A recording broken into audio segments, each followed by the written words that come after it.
who are you? I mean, that's maybe the biggest question we ever ask ourselves, isn't it? It really is. Foundational. And it just hits so hard during those, well, those teenage years, right? All that figuring things out. Definitely. Yeah. Turbulent, sometimes exciting, often confusing. Yeah, trying on different hats, seeing what sticks, what feels right, what you actually believe.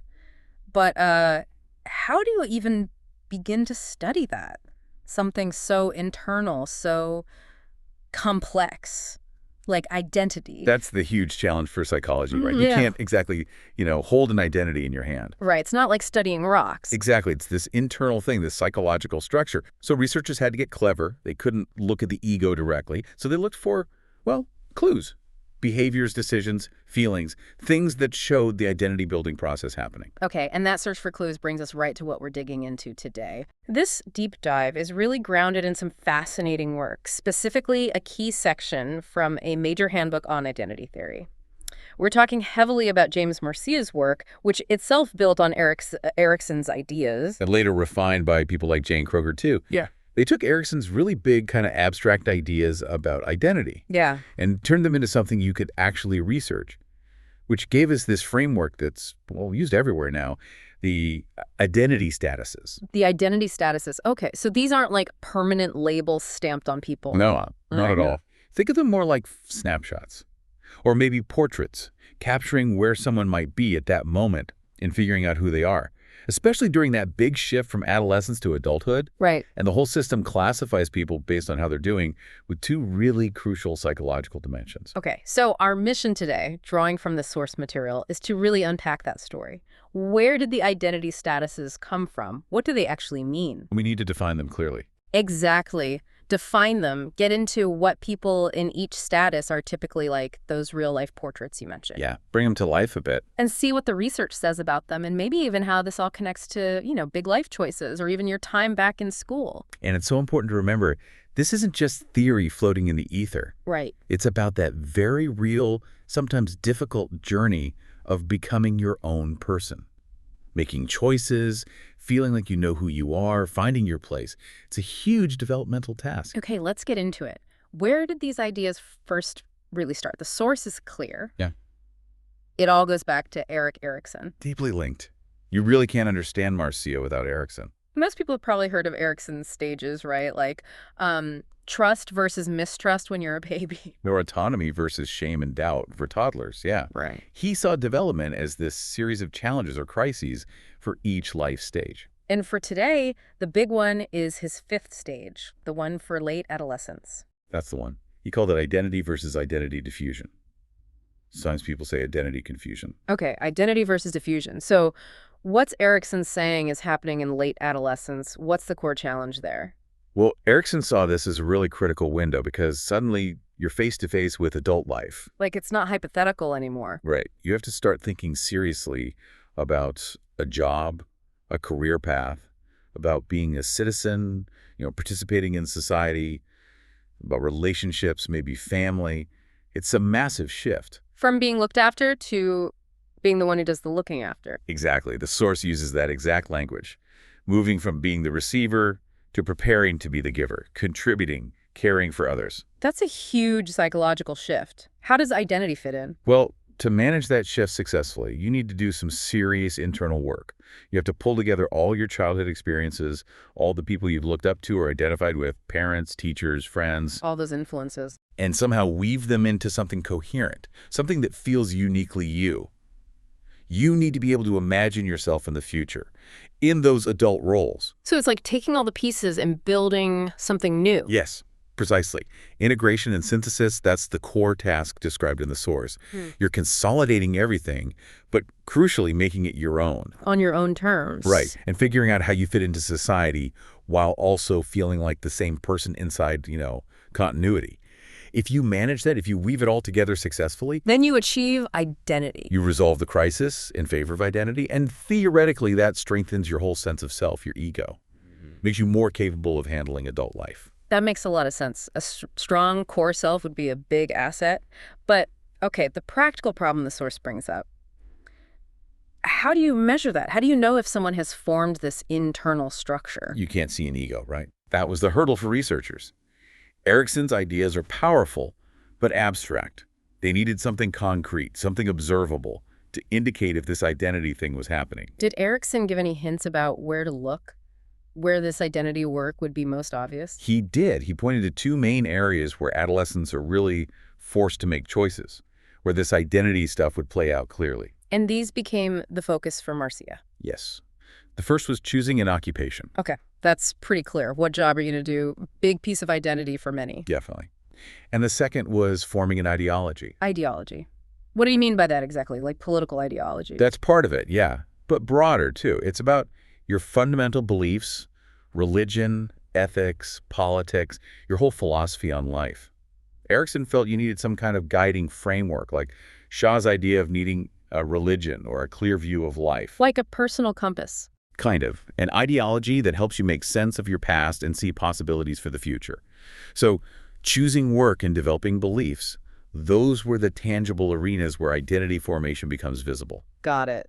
So Erickson set the stage, pointed to occupation and ideology. Then James Marcia steps in and asks, okay, how do we assess this systematically? Exactly. Marcia operationalized it. He said, look, we can assess someone's progress in these areas using two key dimensions. And these two dimensions are the basis for the 4 identity statuses. Okay, this is crucial. What are the 2 dimensions? Exploration and commitment. Exploration and commitment. Let's define those. What's exploration? Exploration is about actively wrestling with alternatives. It's not just daydreaming.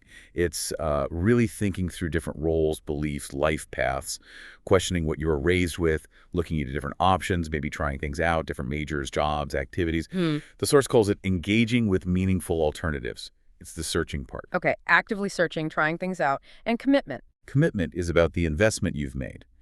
Have you made choices in these areas, occupation, ideology, and do you feel a sense of personal dedication to them? Is it your choice, and do you stand by it? That's commitment. So Marcia's big idea was to basically make a grid. High or low exploration crossed with high or low commitment. And that gives you 4 boxes, right? Exactly, the 4 identity statuses. A simple but really useful way to classify different approaches to this whole identity task. Okay, let's map it out. If you've done high exploration, really looked around, and you've landed on high commitment, that's identity achievement. You've explored, you've wrestled, and you've made firm personal commitment. Okay. What if you've done low exploration, not much searching, but you still have high commitment? That's foreclosure. The commitments are strong, but they weren't chosen by you after exploring. They were basically handed down, maybe from family, and accepted without much questioning. Conferred is the word the source uses. Conferred. Okay. Now, what if you're doing high exploration, you're right in the thick of searching, but you have low commitment because you haven't decided yet? That's moratorium. You're actively exploring, maybe struggling, questioning. It's often called the identity crisis phase. Lots of considering alternatives, but no firm decisions yet. And the last box, low exploration and also low commitment. That's identity diffusion. No significant exploration has happened, and there are no firm commitments either. Just a lack of clear direction. Okay. Achievement, exploring committed. Foreclosure, committed without exploring. Moratorium, exploring not committed. And diffusion, neither. Simple grid, profound implications. And the source emphasizes how, over years of research using interviews based on this, really clear portraits emerge for each status, descriptions of what people in each status are actually like. This is where we get those real-life examples. Okay, this is good. It makes it less abstract. Let's get into those portraits. Start with identity achievement, high exploration, high commitment. What's the vibe? The source says they come across as solid. They have a good sense of who they are, what matters. They're focused. They know their own mind. Pretty much. They aren't easily pushed around by others once they've made a decision based on their own exploration. They stick with things, unless it's truly impossible. But they can also listen to others' views without getting defensive. Because they're secure in their own choices. Exactly. They're described as dependable, sources of strength. They feel consistent to themselves and others. The source uses this great phrase. They've constructed their identity. They built it. Constructed. I like that. Sounds like the ideal outcome, maybe? Now, foreclosure, low exploration, high commitment. What's the portrait here? Okay, this is interesting.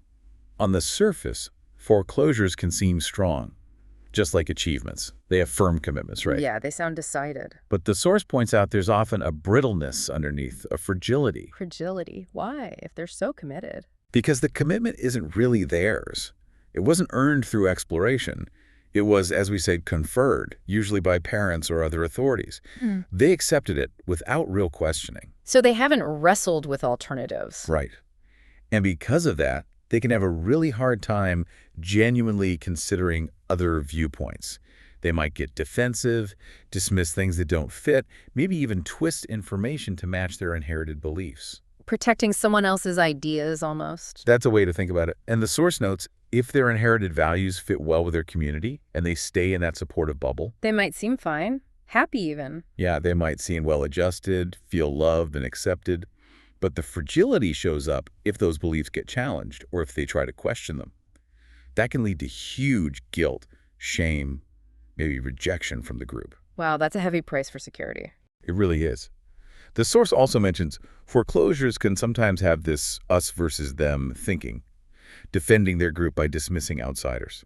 They're described as heirs to a bequeathed identity. Security comes, but maybe at the cost of living a smaller, more restricted life. Such a different feel from achievement. Okay, moratorium, high exploration, low commitment. The identity crisis one. That captures it well. These individuals are actively searching, struggling. The source describes them as lively, engaging, often conflicted. Maybe a bit exhausting sometimes, because their struggle is so front and center. They're processing out loud. Yeah, using conversations, interactions, maybe even the interview itself to try and figure things out.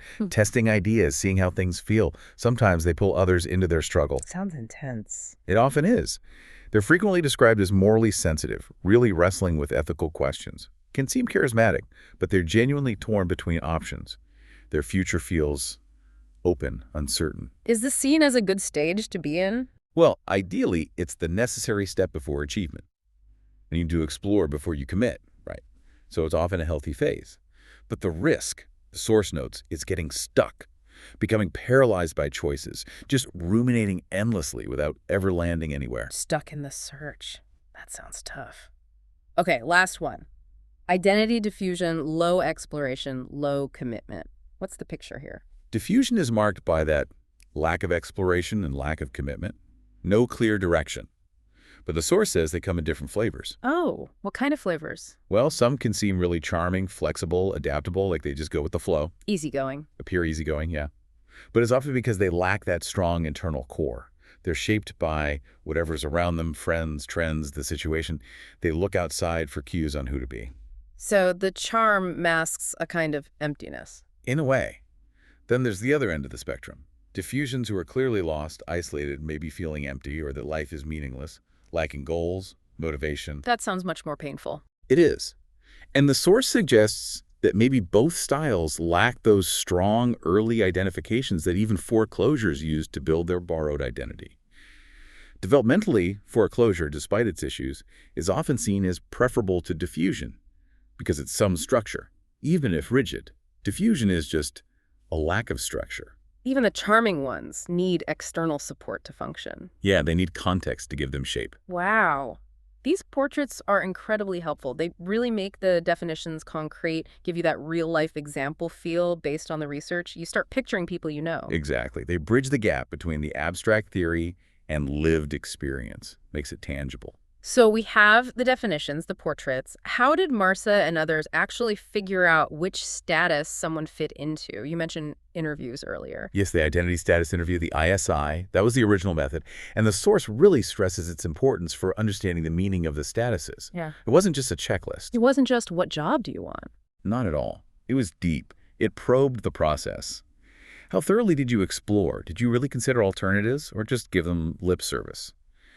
How strong are your feelings about your choices or your lack of choices? How firm is that commitment?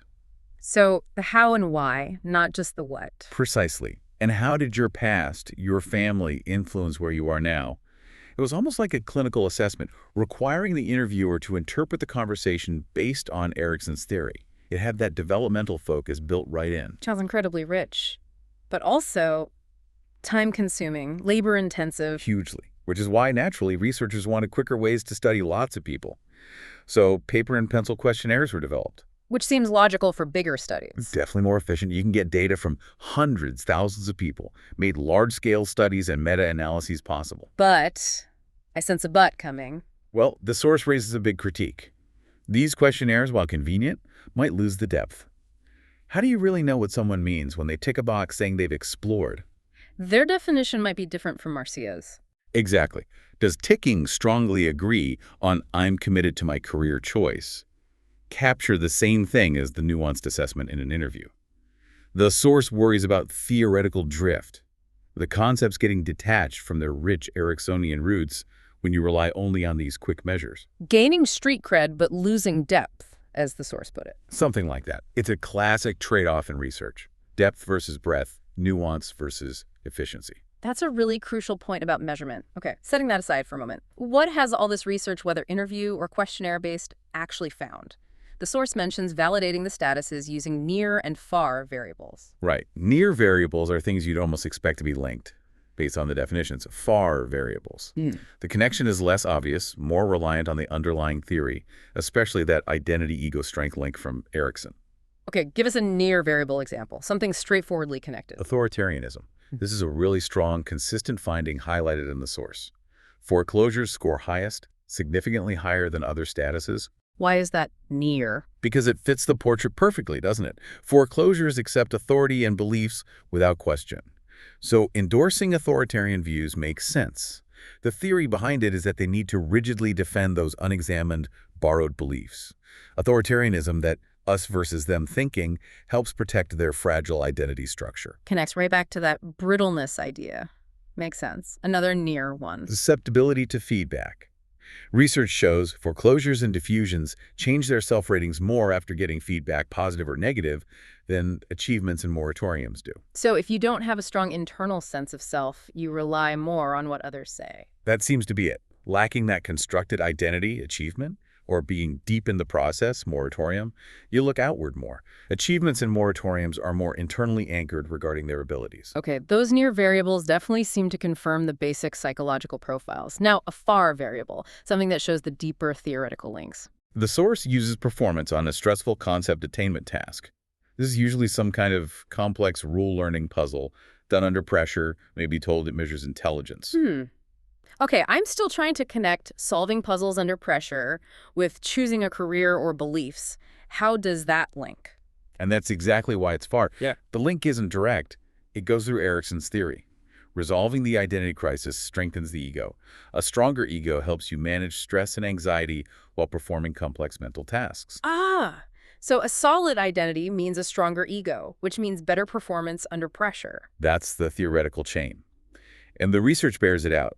Achievements and moratoriums consistently do better on these tasks than foreclosures and diffusions. The source sees this as really strong evidence, not just for the statuses, but for Erickson's ideas about eco-development and its role in managing internal states and external demands. That's fascinating. It shows identity isn't just about feeling good, it affects how you function cognitively under stress. What about other connections found in meta-analyses, combining lots of studies? Yeah, those give us more confidence in the patterns, like self-esteem. Generally, achievements and foreclosures report higher self-esteem than moratoriums and diffusions. But maybe for different reasons. Likely.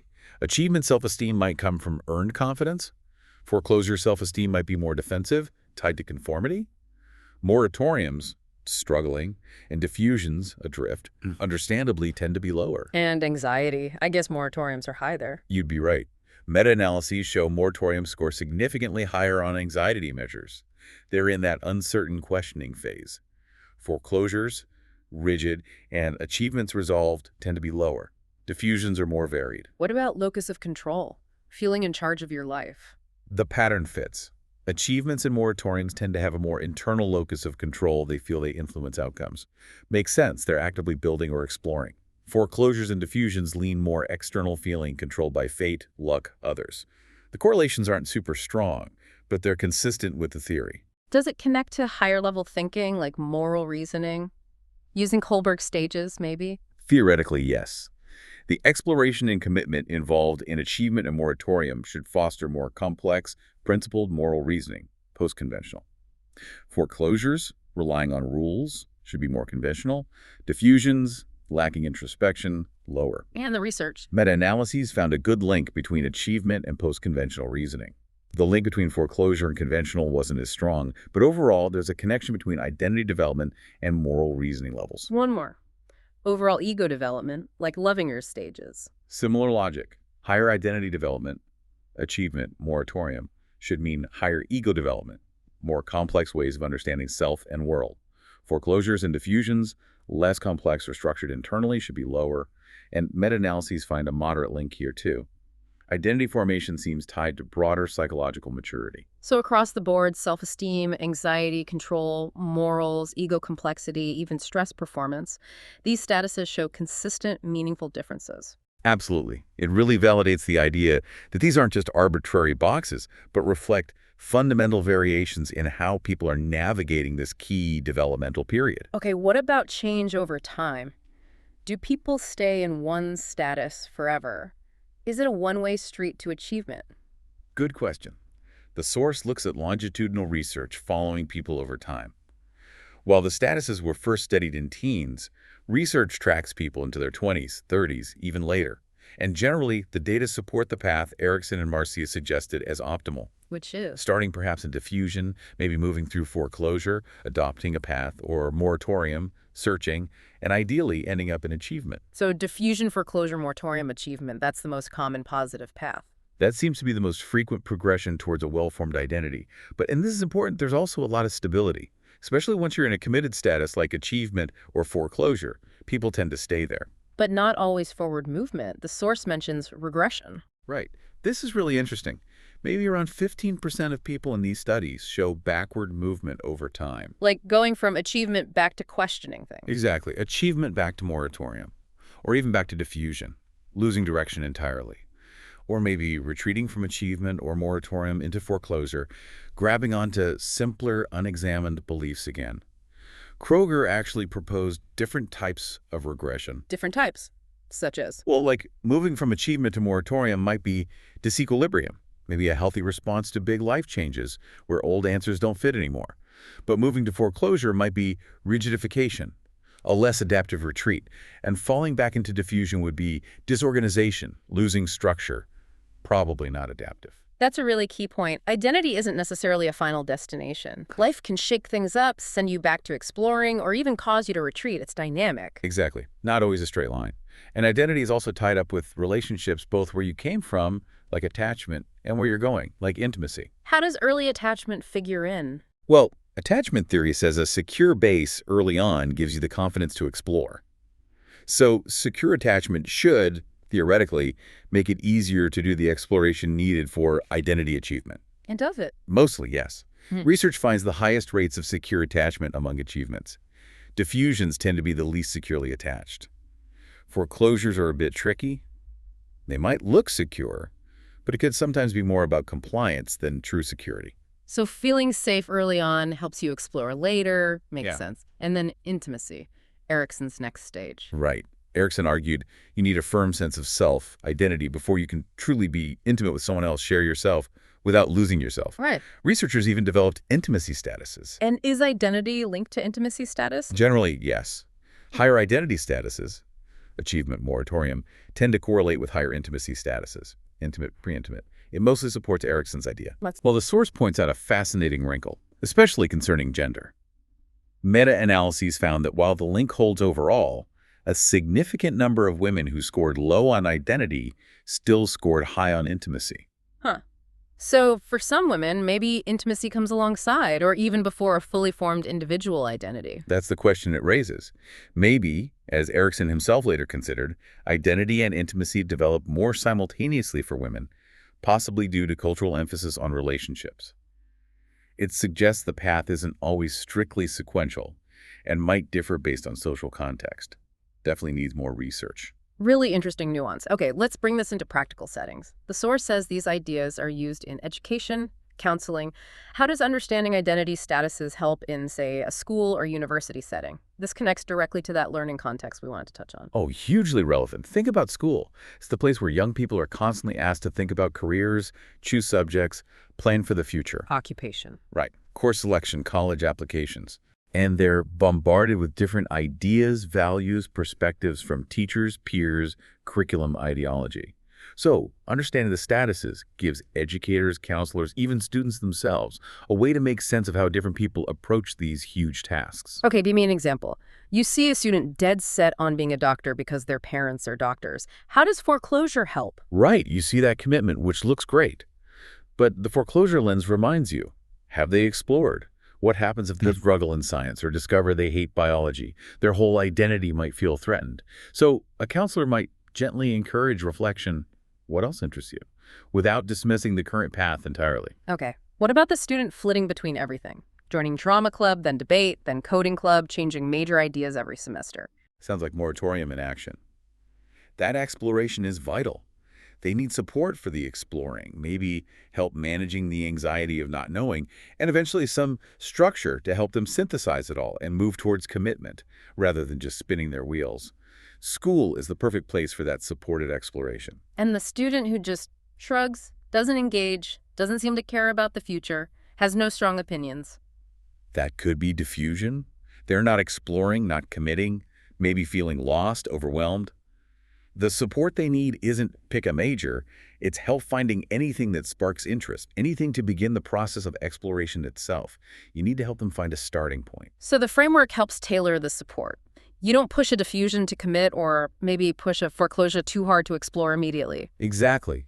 It's diagnostic in a way. Helps you meet the student where they are developmentally in this area and figure out what might help them move forward, ideally towards achievement. Have interventions based on this actually worked in schools? Well, the source is people have tried designing programs, often in schools or counseling centers, to boost identity development.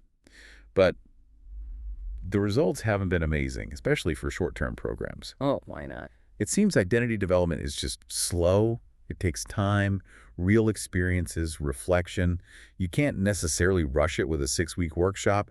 The individual needs to be ready. It suggests schools need to think long-term, creating environments that consistently support exploration and reflection, not just quick fixes. That's a really crucial takeaway for educators. Patience and sustained support matter more than a quick program. Absolutely.